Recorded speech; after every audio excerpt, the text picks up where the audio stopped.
Hoje eu já vou dizer o tema da mensagem antes mesmo de ler o versículo.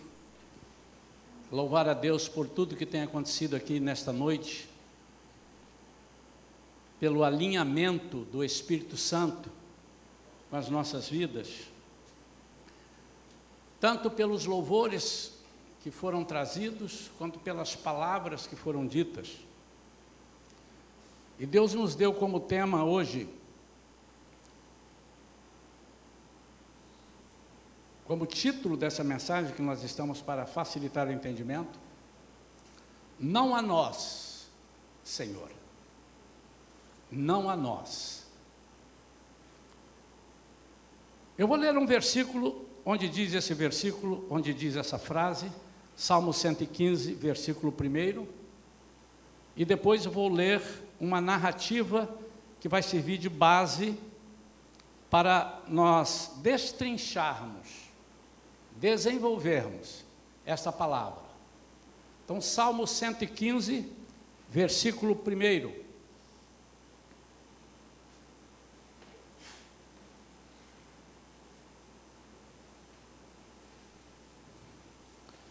Não a nós, Senhor, nenhuma glória a nós, mas sim ao teu nome, por teu amor e por tua fidelidade.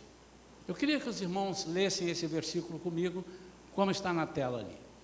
Não a nós, Senhor, nenhuma glória a nós, mas sim ao teu nome, por teu amor e por tua fidelidade.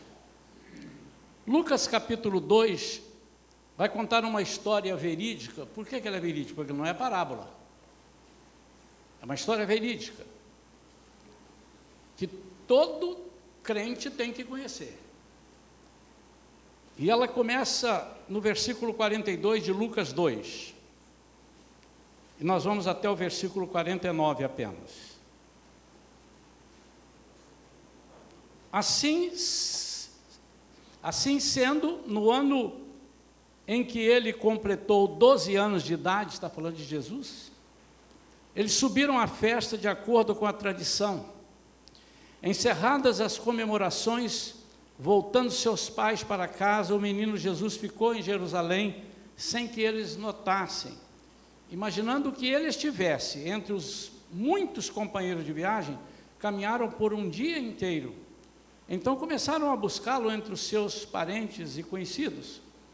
Como não conseguiam encontrá-lo, retornaram a Jerusalém para procurá-lo. Após 3 dias, o acharam no templo, sentado na companhia dos mestres, ouvindo-os e propondo-lhes questões. Todos os que o ouviam ficavam maravilhados com a sua capacidade intelectual e com a maneira como comunicava as suas conclusões. Assim que seus pais o avistaram, ficaram perplexos. Então sua mãe o inquiriu: filho, por que agiste assim conosco? Teu pai e eu nos angustiamos muito à tua procura. Então ele lhes perguntou: por que me procuráveis? Como não sabeis que era meu dever tratar de assuntos concernentes ao meu Pai? Pai querido, em nome de Jesus, nós te pedimos, fala conosco. Queremos ouvir somente a tua voz. Livra-nos, Senhor, de toda intromissão do inimigo, intromissão da nossa própria mente. Queremos ouvir a tua voz revelada, tua palavra falada ao nosso coração, tua palavra rema, Senhor.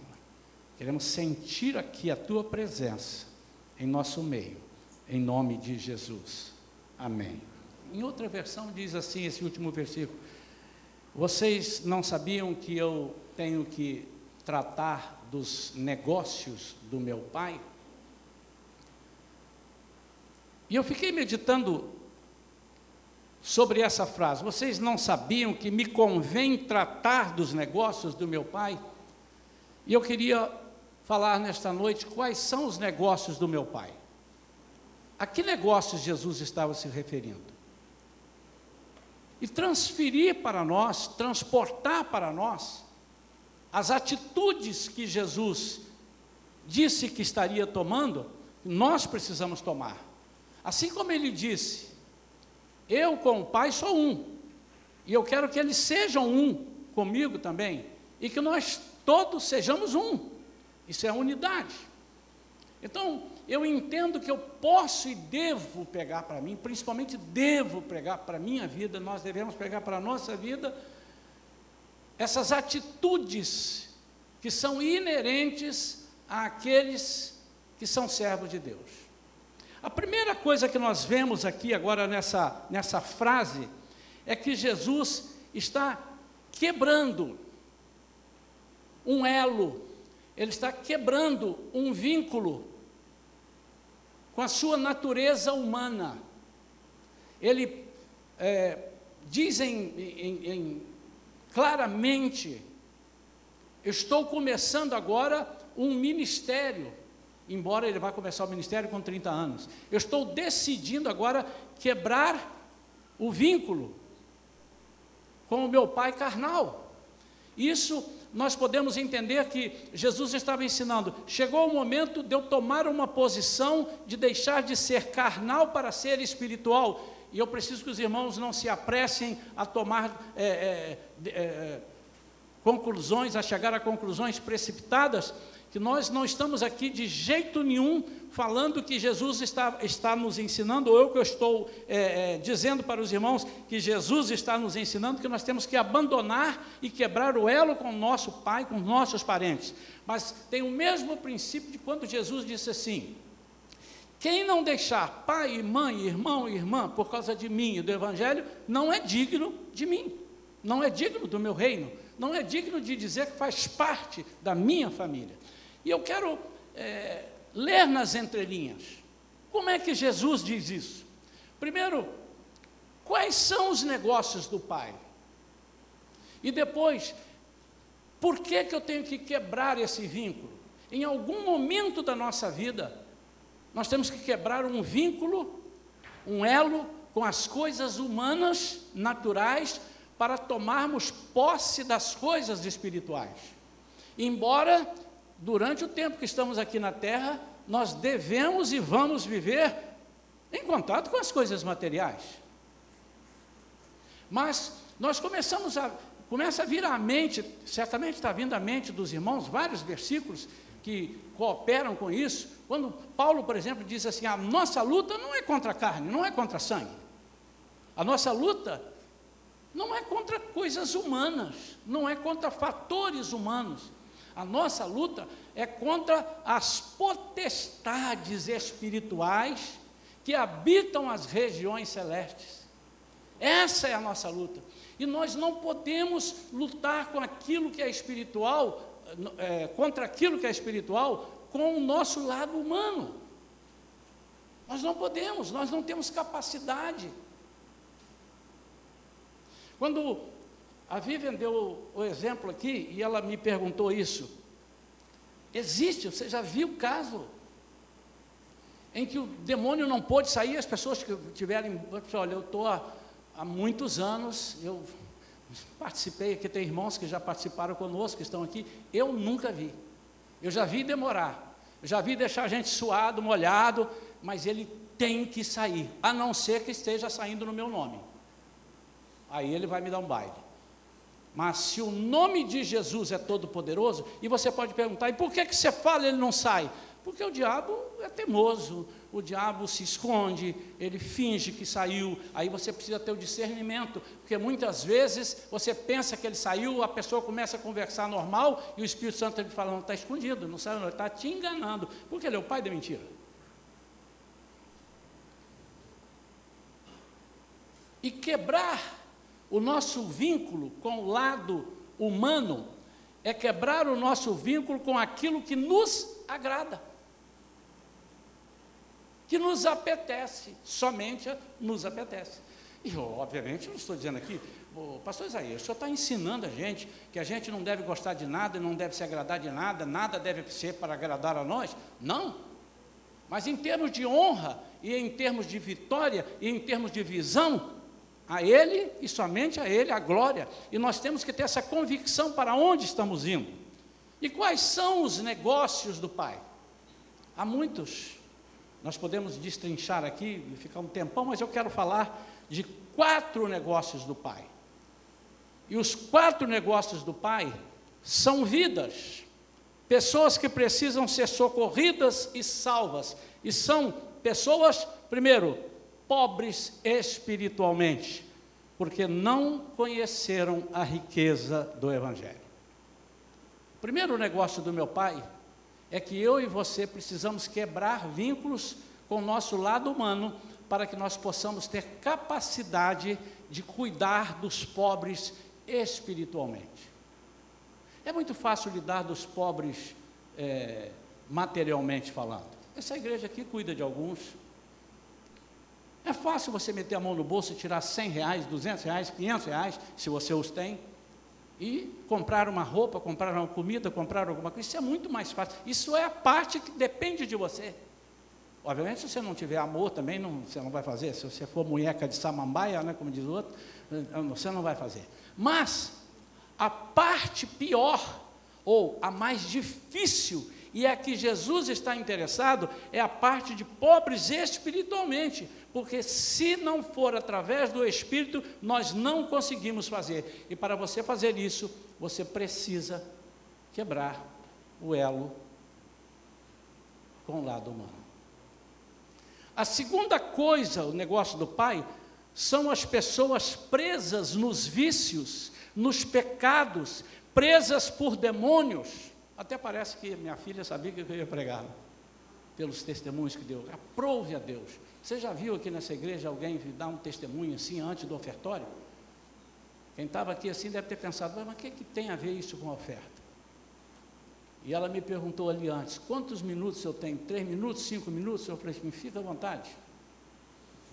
Como é que eu vou dizer quantos minutos eu tenho se eu não sei o que o Espírito Santo está falando para ela? E ela encaixa com isso. E ela lê exatamente aquilo que nós vamos ler agora, e vamos continuar aqui narrando, Isaías 61. Jesus, com 12 anos, vai ao tabernáculo, vai à sinagoga, digo, e chegando lá, cumprindo os princípios da lei dos judeus, ele é apresentado e ali ele diz assim, a partir de hoje, o meu pai não é mais o José, o meu pai é Deus, no sentido de ministério. Até agora eu estava aqui sendo cuidado, mas a partir deste momento eu quebro um elo e diz, hoje eu estou cuidando dos negócios, a partir de hoje, do meu pai. Note, irmãos, uma coisa interessantíssima aqui, é que ele vai voltar à cena com 30 anos, e ele vai voltar à sinagoga novamente, e abre a Bíblia, em Isaías capítulo 61, e diz assim, eis que o Espírito do Senhor está sobre mim, porque o Senhor me ungiu, para cuidar dos negócios dele, para anunciar as boas novas aos pobres, cuidar dos negócios dele, enviou-me para cuidar dos que estão com o coração quebrantado, para cuidar dos negócios dele, proclamar liberdade aos cativos e libertação do mundo das trevas aos prisioneiros da escuridão. E o que acontece de 12 anos até os 30 anos? Eu não tenho medo de errar. A Bíblia não diz o que Jesus estava fazendo com 13, com 14, com 15, com 20 anos. A Bíblia não diz. Mas eu sei o que ele estava fazendo. Vocês sabem? Não está escrito na Bíblia, mas eu sei. Eu tenho ensinado aqui na igreja, tenho passado para a igreja, que há coisas que não estão na Bíblia, e você precisa dizer assim, não, mas Jesus nunca faria isso. Jesus faria isso. Não está escrito, mas isso não é próprio da pessoa de Jesus. Amém ou não amém? É como se alguém falasse assim, fulano me deu um trambique, não me pagou. Eu disse, não, é fulano? Não, eu conheço fulano. Não, mas você não viu, você não conhece. Não, mas você não precisa dizer mais nada. Eu sei que há um engano aí, porque não é assim. E nós precisamos ler. O que Jesus fez de 12 a 30 anos? Eu pergunto e eu mesmo respondo. Jesus se preparou. Jesus foi preparado. Mas ele era o Filho de Deus.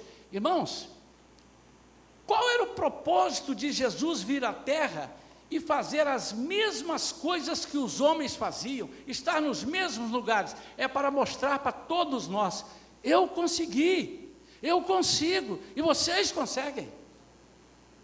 Notem que lá em Lucas, no capítulo 4, vamos abrir aqui Lucas capítulo 4.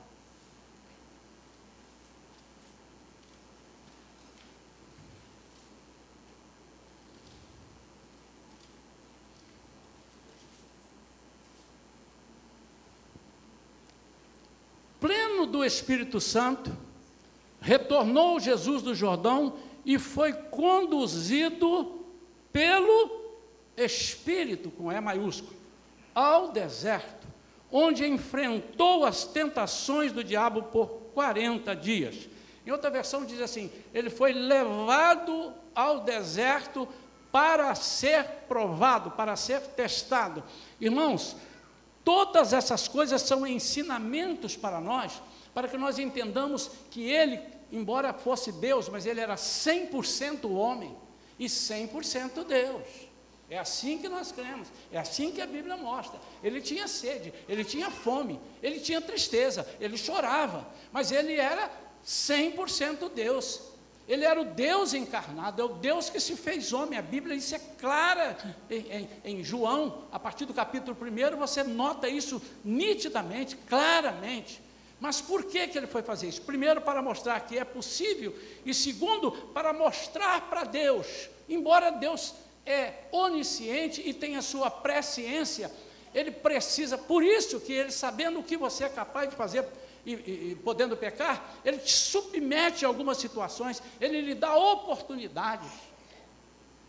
Eu fico pensando, Jesus, sabendo disso tudo, onisciente como ele é, pela sua presciência, ele anda 3 anos com Judas. E uma coisa que me incomodava antes, e agora eu entendo, é que quando ele nomeia 12 discípulos, 2 a 2, uma dupla de 2 era Judas e outro. E diz a Bíblia que ele deu poder sobre eles. Judas, filho do demônio, é como se estivesse falando: eu vou te dar autoridade e poder. E ele saiu com outro, e foram expulsar demônios, e foram curar enfermos, e voltaram alegres, dizendo: Senhor, em teu nome até os demônios se nos submetem. São as oportunidades que Deus nos dá, embora ele, na sua presciência, saiba quem vai aceitar e quem não vai aceitar. Isso é um amor inexplicável de Deus, é uma das facetas que nós não sabemos responder, mas eu entendo como oportunidade, porque Deus tem tanto amor, nos ama tanto e é tão misericordioso, que Ele nos oferece essas oportunidades para nós decidirmos: eu quero, eu não quero. E você tem essa oportunidade hoje. Continuando aqui, negócios do Pai, pessoas cegas, sem conseguir enxergar a luz e o caminho. O mundo que nós estamos vivendo hoje, irmãos, está em trevas. Eu não me refiro aos cegos naturais, aos cegos que não conseguem enxergar ali, mas aos cegos espirituais. As pessoas que muitas vezes estão com a Bíblia debaixo do braço, que estão frequentando a igreja, que estão participando de reuniões, mas não conseguem se desprender das coisas humanas que os prendem. Os negócios do Pai, a quarta coisa, os oprimidos por tantas opressões malignas. Pessoas oprimidas com más notícias, oprimidas por uma série de acontecimentos. Estamos vivendo tempos dificílimos. E o que Jesus está nos ensinando? O que Ele não está nos ensinando quando Ele dá essa palavra? Vocês se esqueceram que eu tenho que cuidar dos negócios do meu Pai? A primeira coisa que Ele está ensinando é que em algum momento, e normalmente esse momento é quando eu aceito Jesus como Senhor e Salvador, eu quebro o meu elo com o meu passado, com a minha vida de coisas materiais, embora eu as possua. E note que eu devo passar a possuí-las e não elas a mim. E se você não conseguiu quebrar, e há pessoas que não conseguem quebrar, parece que aceitam Jesus, legal, todo mundo está aceitando, eu também quero. Aceitou, mergulhou na água, foi batizado, mas não quebrou. Em algum momento da sua caminhada você precisa quebrar, porque se você não quebrar, a sua vida não será uma vida que agrada a Deus, porque você vai tratar das suas coisas, e nós vamos ver aqui agora alguns exemplos. Quando Jesus quebra o vínculo da paternidade terrena com seu pai, José, ele não amaldiçoou José e nem diz assim, você é um imprestável, eu não quero mais nada contigo, foi bom até aqui. Não. Mas ele declara que agora ele se liga diretamente ao Pai Celestial.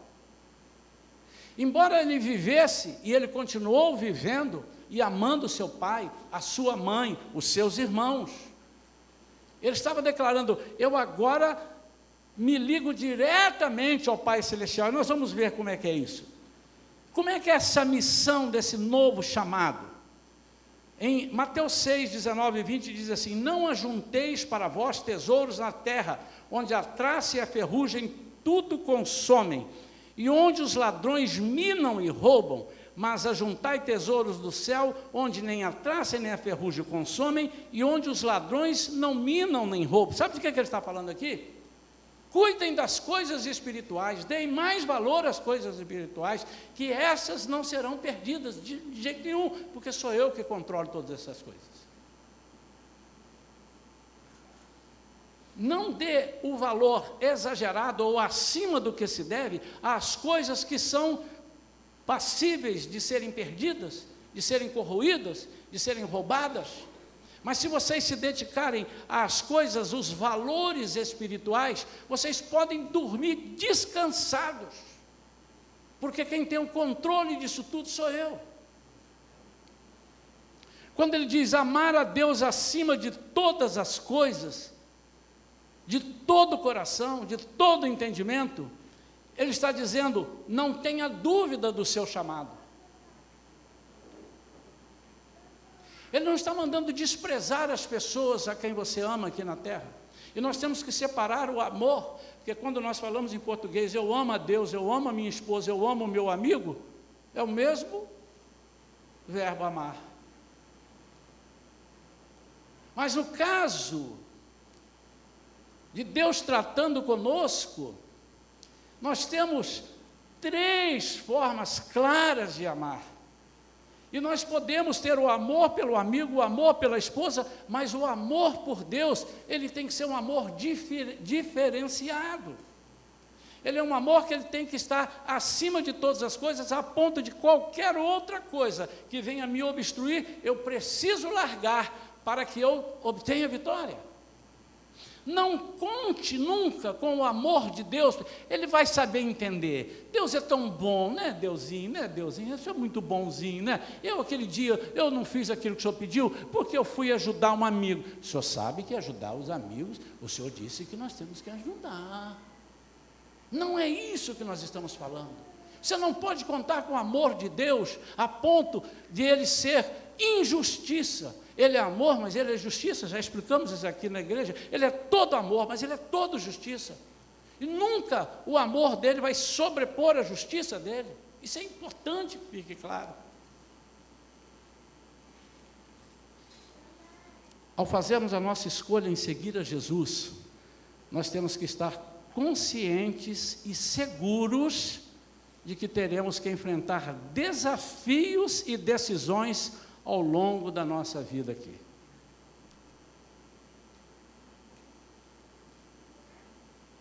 E é desses desafios e decisões que nós precisamos aprender, falar agora e precisamos aprender, porque muitas vezes eles confundem a nossa cabeça.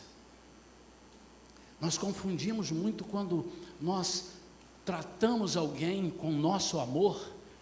Nós podemos estar confusos ou enganados se estamos fazendo com as coisas do Pai ou com as coisas dos homens. Existe um livro que nós acho que ainda temos na livraria, do John Bevere, é o Bevere, pronto, aqui. Eu gosto de estar em Portugal, porque em Portugal ele lê como escreve, ele lê como escreve. Então lá, David, nós fala David, é David. Então, John Bevere. E aqui nesse livro, Movido pela Eternidade, não sei quantos já leram esse livro, não estou ganhando nada para fazer propaganda.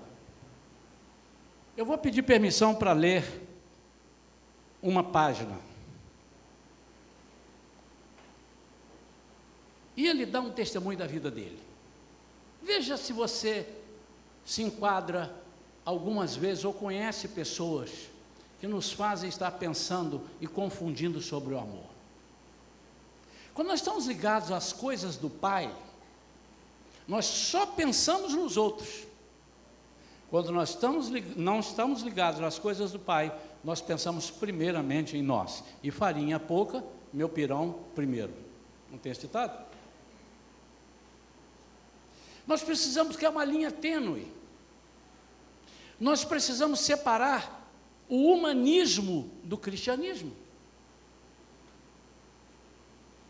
Muitas vezes nós estamos sendo humanos apenas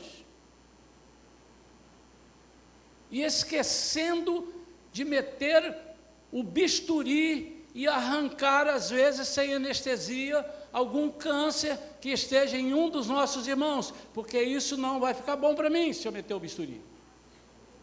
Porque, na verdade, o que eu preciso é de reconhecimento. E aí vem a pergunta: você ama ele ou ama você? E ele, contando no seu livro, ele disse que um dos confrontos que ele teve com Deus, ele tinha uma área de egoísmo, uma das áreas de egoísmo, ele diz algumas outras. E ele disse: outra área de egoísmo que Deus expôs foi ainda mais enganosa para mim. Em meados dos anos 80, servi na equipe de uma igreja de aproximadamente 400 funcionários, obreiros e funcionários. Nossa igreja tinha mais de 8.000 membros, e um ministério que sustentava milhares de igrejas em todo o país. Naquela época, eu detestava o confronto, então eu evitava isso a qualquer preço. Eu era extremamente gentil e cortês para com as pessoas. Em cada oportunidade que tinha, dizia coisas gentis às pessoas, mesmo quando o que eu dizia não era verdade. Ganhei a reputação de ser um dos melhores sujeitos da equipe. Esses comentários chegavam a mim e eu tinha um enorme prazer com isso. Então, um dia, enquanto eu orava, Deus me perguntou: onde foi que eu disse em 1 Coríntios 13 que o amor é gentil? Eu parei aqui a leitura e fui olhar todas as versões que eu tenho da Bíblia. Em nenhuma ela diz: o amor é gentil. Ele diz que o amor é paciente, o amor é benigno, o amor é bondoso, o amor não arde em ciúmes, mas gentil também não achei. Aí eu continuei lendo. Fui pego meio que de surpresa e respondi: em nenhum lugar. Então ele disse, o Senhor: filho, você sabe por que motivo você só diz coisas gentis às pessoas, mesmo quando elas não são verdadeiras, as coisas? Respondi: bem, não, nunca pensei nisso. Ele rapidamente respondeu: você tem medo da rejeição delas? Então, quem é o alvo do seu amor? Você ou elas?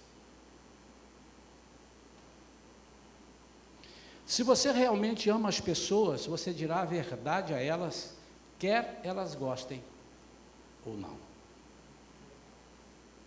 Você estaria mais preocupado com o bem delas, ajudando-as, ainda que isso significasse que elas o rejeitassem. Vi claramente o meu egoísmo mascarado de polidez. A verdade dolorosa ficou clara.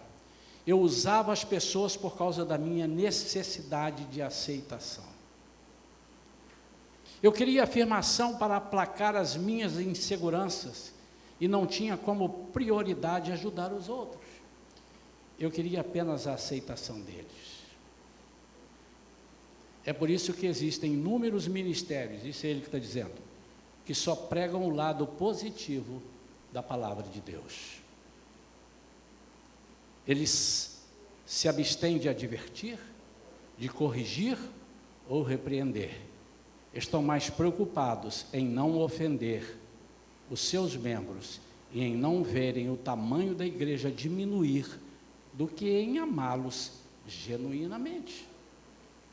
Quem é o foco do seu amor? Você ou as pessoas? Se você visse alguém indo em direção a um penhasco com uma venda nos olhos, você não gritaria para que ele saísse do caminho perigoso e se voltasse em outra direção? Você quer saber mais? Depois você compra o livro. Deixa eu dizer, irmãos. Vamos entender agora. O Espírito Santo começou a falar comigo, e hoje de tarde falou mais, e ele não para de falar, e eu preciso realmente estar mais atento também, como seu pastor, porque tem horas, irmãos, que a gente tem vontade de tomar uma decisão que agrade as pessoas, porque a gente tem medo de que as pessoas possam pensar mal da gente, e nós somos assim, somos humanos, e que Jesus diz, está ensinando o seguinte, para você seguir aquilo que genuinamente o Pai fala, você tem que romper com esse lado humano, você tem que romper, porque você precisa chegar para uma pessoa que está drogada, por uma pessoa que não consegue sair das drogas, por uma pessoa oprimida, e precisa falar a verdade. E a primeira verdade é, se você não sair disso, você vai para o inferno, você vai morrer. Você precisa chegar para uma pessoa mentirosa e dizer assim, você tem o hábito de mentir, e por maior que seja o amor de Deus, você vai de pé junto para o inferno, porque lá em Apocalipse diz que estarão no mesmo saco os feiticeiros, os idólatras, os adúlteros e os mentirosos. Você precisa dizer, você está mentindo, irmão, mas às vezes a gente fica com vergonha de dizer. Aí a gente está lidando com José e não lidando com Deus, e é isso que Jesus disse, não, agora eu vou começar o meu ministério, mas ele se preparou. E você sabe por que nós falamos? Porque muitas vezes nós queremos tratar dos negócios do Pai sem estarmos preparados. Nós não preparamos, não nos preparamos, nós não oramos. Ou oramos pouco. Pastor, eu oro 12 horas por dia e está resolvendo? Está difícil, então ore 18. Há pessoas que com 4 horas resolvem, há pessoas que têm que ter 18 ou 24. Nós não conseguimos falar as verdades que precisam ser faladas, porque nós estamos mais preocupados em não perder a amizade, o convívio das pessoas. Mas, irmãos, eu já falei isso aqui mais de uma vez, imagine que eu vou a um médico, estou indo agora essa semana, deu lá uma alteração no meu exame, e eu preciso que ele me fale a verdade. Ó, você tem que fazer isso, isso e isso. E eu sei que ele vai falar, porque ele é grosso demais. Ele é um bicho, parecia um alemão. Eu falei, eu achei que você era alemão. Ele falou, não, eu sou judeu. Eu falei assim, então já entendi tudo. Eu tenho que falar mesmo. Eu prefiro que ele me diga, ele disse, não, fica tranquilo, eu vou te dar 2 chás de poejo, uma cibalena e uma neosaldina, e você vai tomando e vai ficando bem. Quando chega um dia, Eu caio doente, aí vem um outro médico e diz assim: ih, rapaz, quem é que cuidava de você? Eu falei: doutor fulano. Ih, mas o que ele falou? Chá de poejo, cibalena e neosaldina. Ele disse assim: ele te matou. Ele tinha que ter dito assim, ó: você tem que internar hoje. Eu me lembro quando eu me internei, o Lúcio estava comigo, foi me levar lá no hospital, eu fui lá para fazer um exame, ela olhou, fez o exame, Covid, né? Nós vamos precisar de te segurar aqui, seu Isaías. Eu disse: não, eu vou em casa. Eu disse: não, você não vai não, vai não, daqui você não sai. Eu disse: não, mas eu preciso mudar a roupa. Eles vão trazer a roupa para você. Eu digo: mas você não está entendendo, o seu estado, você pode chegar em casa e não voltar, ou tentar voltar e não ter vaga. Bendita hora. Aí eu chorei ali, chorei, não chorei, Lúcio? Chorei ali. Aí o Lúcio olhou para mim e falou assim: pastor, fica. Eu disse: mas eu não avisei as pessoas. Mas tem que avisar. O hospital disse: você tem que ficar. Mas eu disse assim: mas é o quê? Uns 3, 4 dias só? Disse: o tempo necessário. E depois, quando eu estava lá, fui para o CTI, fiquei lá muito tempo, e quando eu achei que eu já estava bem, a médica falou assim: deixa eu falar uma verdade para você, você só sai daqui se tiver 94 de saturação e para de me encher, não vou te liberar.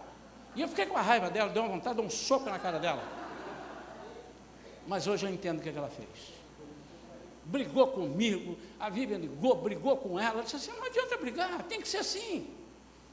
Enquanto ele não estiver bom, ele não vai sair. Aí depois, no fim, o médico virou para mim e falou assim: e aí, você está indo embora amanhã, vamos ligar para a sua família, eu vou te devolver a sua família do jeito que eu queria te devolver. Eu dei um abraço nele, fiquei todo feliz, quase dei um beijo nele, irmão, de alegria. Veja se não é a mesma coisa, irmão. Se você vê alguém indo para o precipício, com a venda nos olhos, você não vai avisar. E nós não temos essa capacidade de muitas vezes fazer as coisas que precisamos fazer. Quais são os negócios do Pai? Os negócios do Pai são esses, mas baseados numa visão principal. Ele disse: Jesus, você vai descer e vai morrer por eles.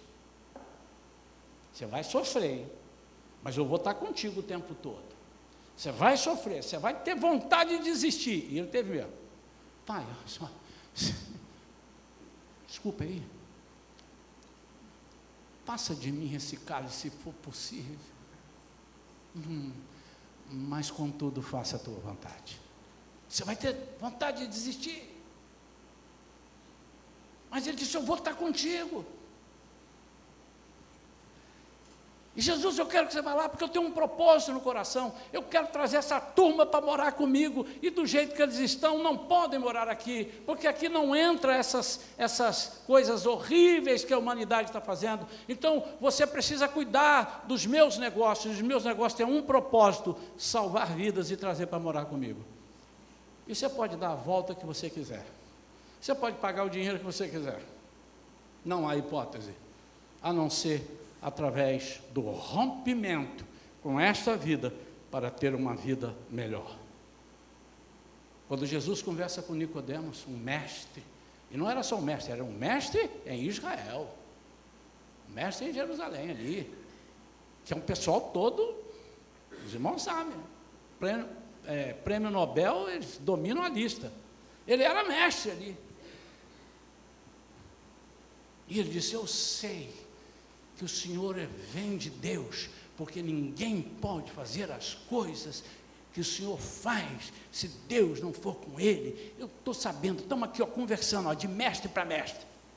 Aí ele diz assim: para você ver o que você pensa que está vendo, você precisa nascer de novo, você precisa nascer do alto. Não adianta você ser inteligente.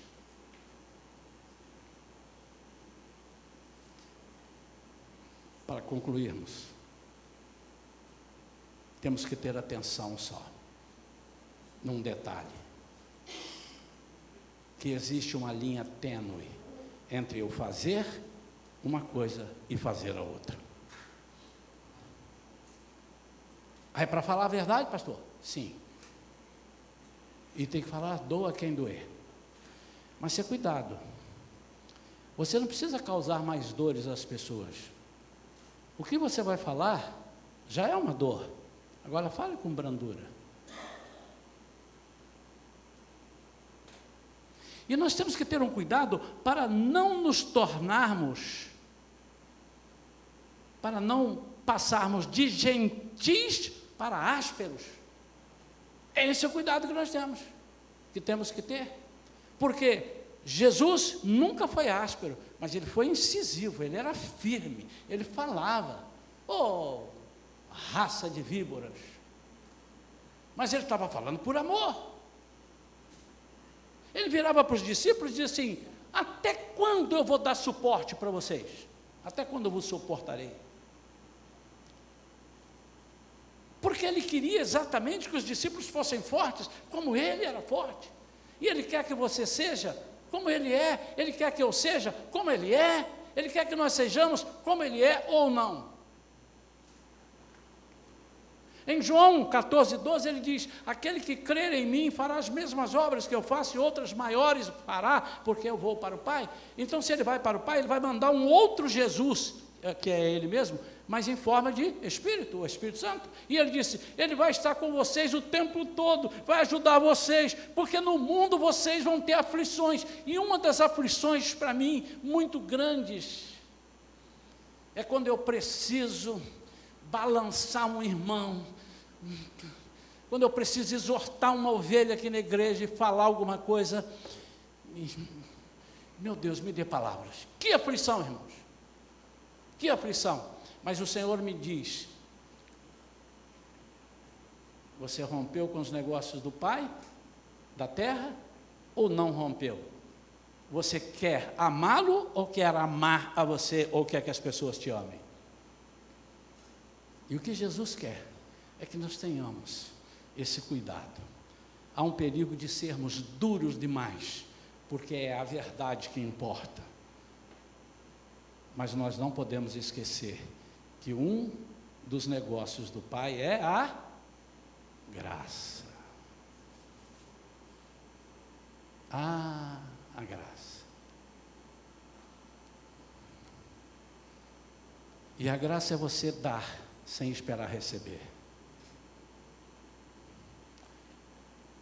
A Bíblia diz que Jesus deu a vida dele por nós, sendo nós ainda pecadores. O que é que ele vai esperar de um pecador?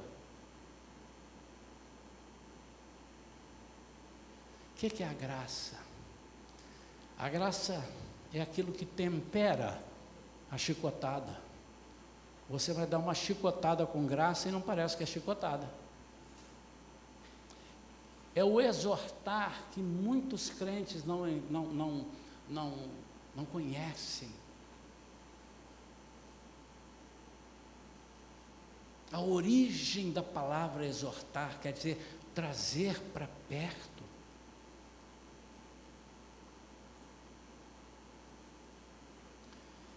Não podemos nos esquecer da graça, corrigir com bondade, desejando a restauração. É o que Jesus desejava todo o tempo, durante o ministério dele aqui, o tempo todo ele desejou isso, não conseguiu com todos. Nós também talvez não conseguiremos, mas eu prefiro errar dizendo assim: Senhor, o Senhor me deu 20, eu evangelizei só 10, os outros 10 não quiseram, do que eu digo assim: Senhor, mas eu estou bem na fita com os 20, não consegui nenhum não, mas já são todos meus amigos.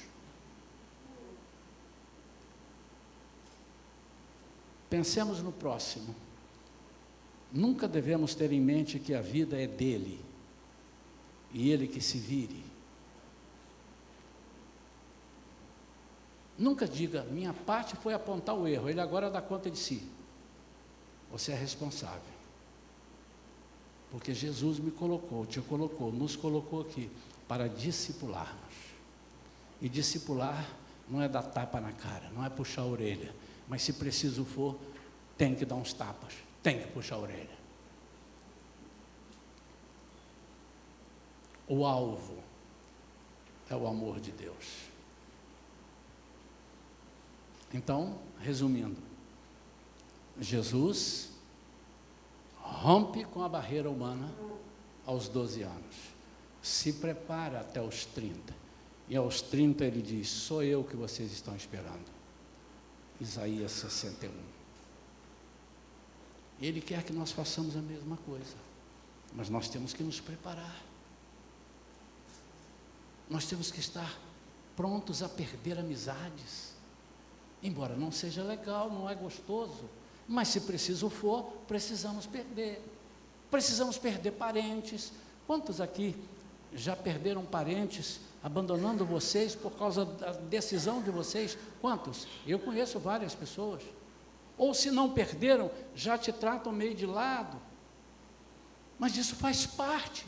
E você tem que decidir, ou estar ligado às coisas do Pai terreno, ou às coisas do Pai celestial.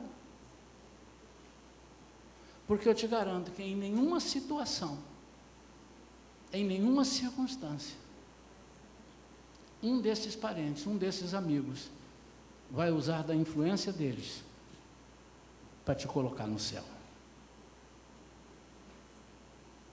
Mas o nome de Jesus, que é poderoso, o nome de Jesus que está acima de todo nome, nome pelo qual todo o poder é reconhecido, nome diante do qual todo joelho se dobrará, toda língua confessará que Ele é Senhor. Esse é o Jesus que nós precisamos assumir como Pai e como lado espiritual. Assim, se você está passando tribulações na sua vida familiar, rompa com as coisas terrenas e agarra-se nas coisas espirituais. E eu vou te dizer uma coisa: se Jesus não resolver, ninguém mais resolve. Pode esquecer. Se você está passando problema na sua vida profissional, é porque talvez você não esteja agindo segundo os propósitos do Pai. E se estiver agindo e mesmo assim estiver sendo perseguido, faz parte do plano do Pai. Ele diz: no mundo tereis aflições, mas tem de bom ânimo, eu venci o mundo. Quero orar pela sua vida. Você que tem dificuldade de arrancar enfermidades, cânceres dos outros, você que tem dificuldade de apontar o dedo e dizer assim: em nome de Jesus, você não vai fazer, eu te repreendo. Está certo ou está errado? Está errado.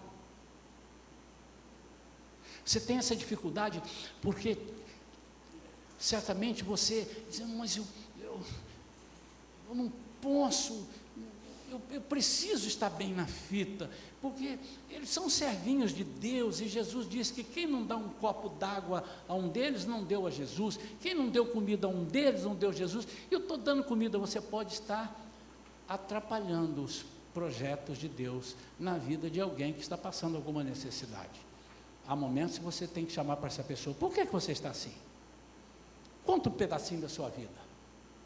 Porque a Bíblia me diz assim, Davi dizendo: eu fui moço, hoje eu sou velho, nunca vi o justo mendigar, e nem a sua descendência desamparada, ou vice-versa. Nunca vi. Uma vez eu falei aqui na igreja, vou repetir hoje: vai e acha um mendigo catando comida na lata de lixo e diga assim: você é crente? Ele: sou. Qual é a sua igreja? Minha igreja é a igreja tal. Você está em comunhão com a sua igreja? Perfeitamente. Me traga ele aqui que eu vou rasgar minha Bíblia e vou declarar na frente das câmeras, dizendo: eu renego esse Jesus.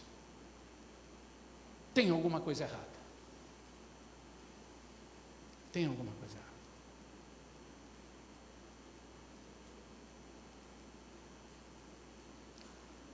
Há casamentos que estão passando por problemas, por falta da verdade ser falada,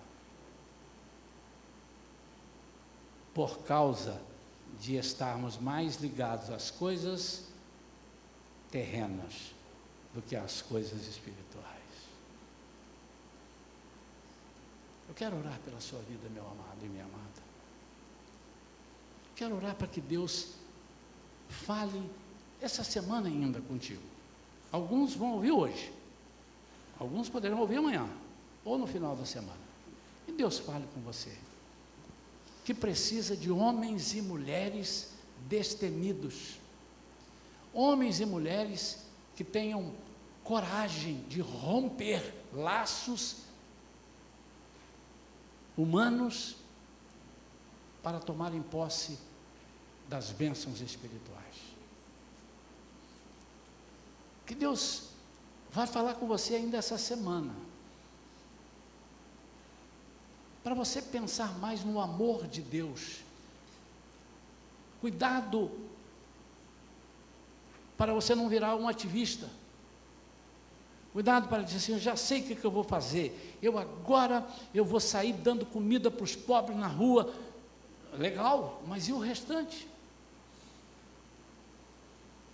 Será que você não está engordando? Eu chamei já mais de uma vez, e já estamos fazendo isso aqui, falei com o líder do Ministério de Ação Social, quando eles me trouxeram essa lista de coisas, fulano de tal, está pegando cesta conosco, quantos anos? 6 anos, eu dei um susto, epa, tem alguma coisa errada em nós. Eu estou dando peixe para eles há 6 anos, e não ensinei a pescar, tem alguma coisa errada em nós. Mas eu também falo isso baseado nas pessoas que nós servimos com cestas e que chegaram para nós daí alguns meses, ou no máximo um ano, e disseram, pastor, amém, irmã?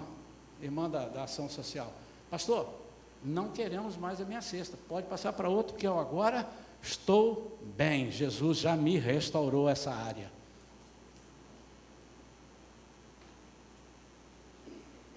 Essa é a visão da igreja. Nós temos que ter coragem.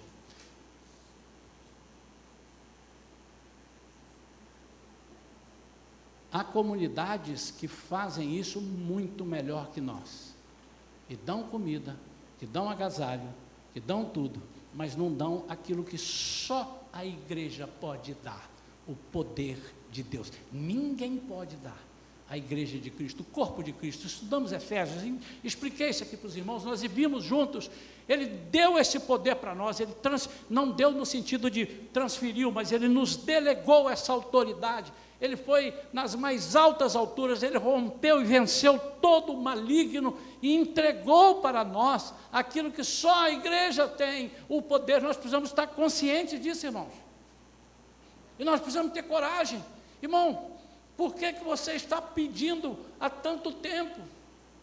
Por que você só pede oração, irmão? Você nunca ora por ninguém. Por que você não tem coragem de repreender esse maligno que está na sua vida, esse espírito de medo? Nós precisamos ter essa coragem de dizer, nós não estamos maltratando, nós estamos ajudando o irmão a se libertar. Eu não vou perguntar se há, eu tenho certeza que há pessoas aqui, e nos ouvindo na gravação, que tem dificuldade de dizer não, ou dificuldade de dizer a verdade.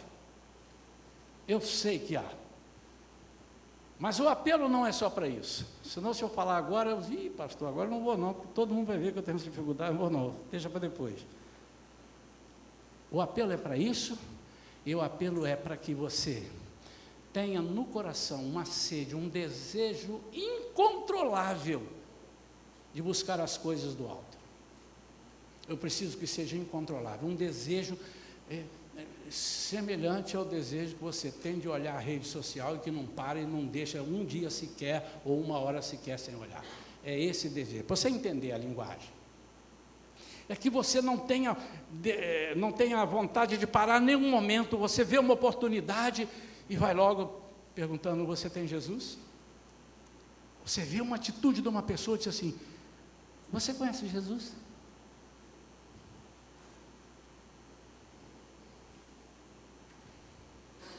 Vamos ficar de pé, queridos.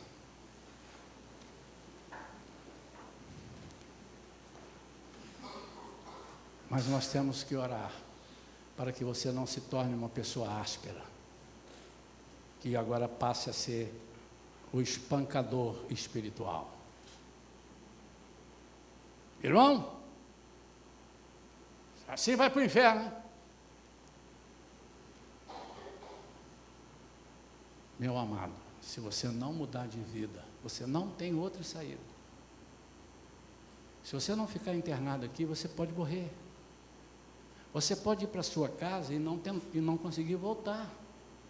E eu estou falando isso com amor. Ela chegou a falar isso para mim. Eu estou falando isso com você com amor, nem te conheço. Mas eu sou aqui a médica que você caiu na minha frente, eu vou cuidar de você. E eu no meu relatório vou dizer, salvei mais uma vida. Olha o relatório que a Vivian falou aqui. Se Jesus te perguntar, a quantos, não é você salvou, quem salva ele, a quantos você apresentou a palavra? Então, se você tem alguma dificuldade, se você está com problemas semelhantes na família, em alguns lugares, eu quero orar pela sua vida. Quero orar. Mas eu quero mais orar, mais ainda, é para que a minha igreja, a igreja que o Senhor me confiou dirigir, minha nesse sentido, não é? Se posicione e diga, a partir de hoje, eu vou mudar. Não, eu já estou fazendo, então você vai fazer mais, é mudar. Eu vou fazer mais 30%, 40%. Em quê? Eu vou estar mais preocupado com as pessoas que estão sendo enganadas por este mundo tenebroso, por palavras que eles estão vendo e ouvindo, de pessoas que não têm a mínima comunhão com Deus, e estão acreditando nisso. Eu preciso ainda que a nossa igreja, alguns irmãos não aguentem, uma irmã um dia falou para a pastora Vera, eu não vou ficar aqui não, pastora, porque a palavra é muito dura, palavra dura.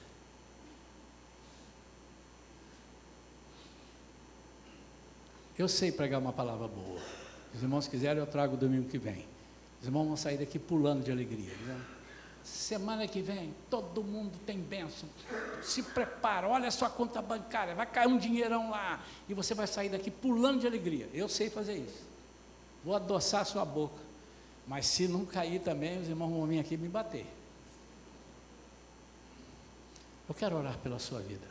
Seja qual for a sua necessidade agora para agradar o Pai, por favor, venha aqui à frente, nós vamos orar para concluir. Venha. Senhor, só pode contar comigo. O que der e vier, pode contar. Eu estou disposto a perder até parente. Não confunda, não seja áspero. Mas pare de pensar na sua gentileza. Pare de fazer a contagem do seu Ibope. Campanha, quem é o rei da simpatia? Quem é? Não, isso não cabe a nós. O melhor amigo, e eu tenho dito aqui para os irmãos que vêm aqui para a igreja, digo, irmãos, vocês têm liberdade de chegar para mim, e se estiverem vendo alguma coisa que eu não estou vendo na minha vida, eu vou dar um beijo, um abraço e um queijo para você, se você me falar. Mas não deixe eu tropeçar, irmão.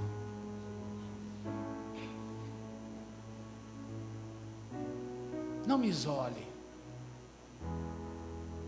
Se você vir que eu estou descambando para um outro lado, me ajuda, irmão. Porque a responsabilidade de dirigir um rebanho é muito maior do que você possa imaginar.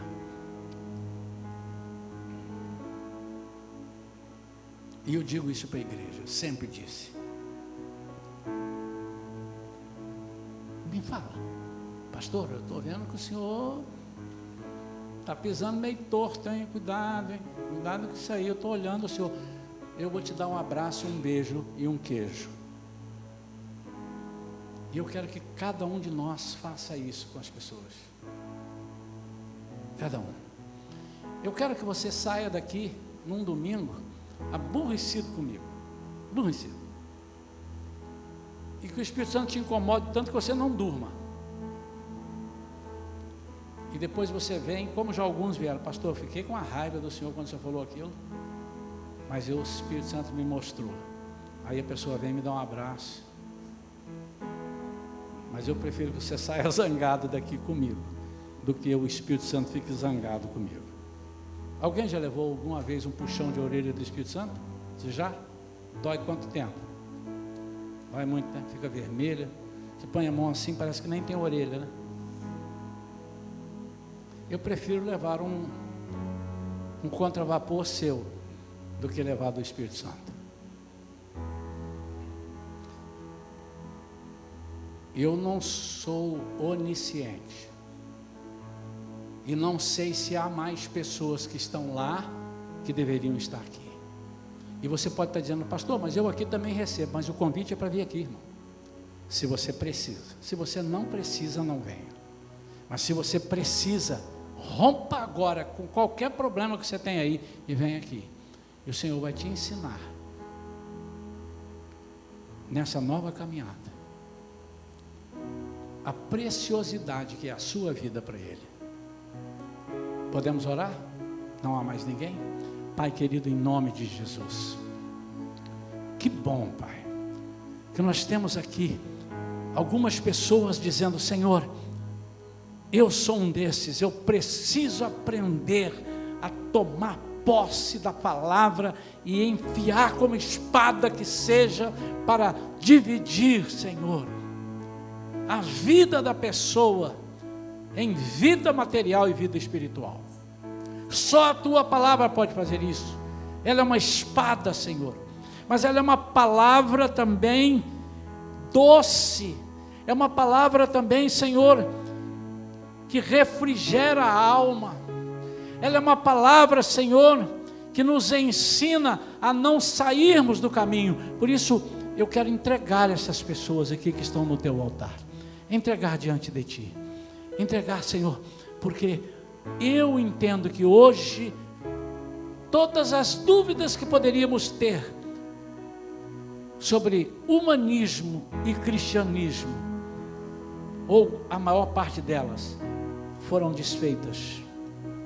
Senhor, nós queremos ser amáveis, nós queremos falar com doçura, nós queremos falar com brandura, mas ensina-nos, Senhor, a cuidar dos negócios do Pai. Pai, então em nome de Jesus, eu entendo que essas pessoas aqui estão dizendo, Senhor, em Teu nome eu quero expulsar demônios, e o demônio não vai se andar comigo, ele não vai ficar rindo da minha cara, porque a Tua palavra está na minha vida. Senhor, eu quero ser vida, eu quero ser luz para aqueles que estão em trevas. Senhor, eu quero dar uma palavra para meus amigos na escola, no meu trabalho. Eu quero dar uma palavra de vida aquelas pessoas que estão oprimidas, aquelas pessoas que estão com medo. Senhor, me usa, em nome de Jesus. Senhor, eu não vou ter medo, me usa, Senhor. Eu estou aqui para cuidar dos negócios do meu Pai. Pai, em nome de Jesus, eu entrego estas vidas, entrego a Tua igreja, aqueles que certamente já estão capacitados para que não percam a visão, para aqueles que estão capacitados, não tenham medo, Senhor, de serem confundidos, de serem desagradados. Ao contrário, que nós sejamos gentis, mas sejamos fiéis à Tua palavra, que nós falemos e que nós preguemos, não só aqui para os nossos irmãos, mas também para os de fora. Vidas que estão completamente perdidas, nós vamos ser capacitados, Senhor, para levar palavra de vitórias, de libertação, em nome de Jesus. Amém. Amém. Toma posse. Preste atenção, sempre que a gente ora pedindo alguma coisa, o Senhor dá.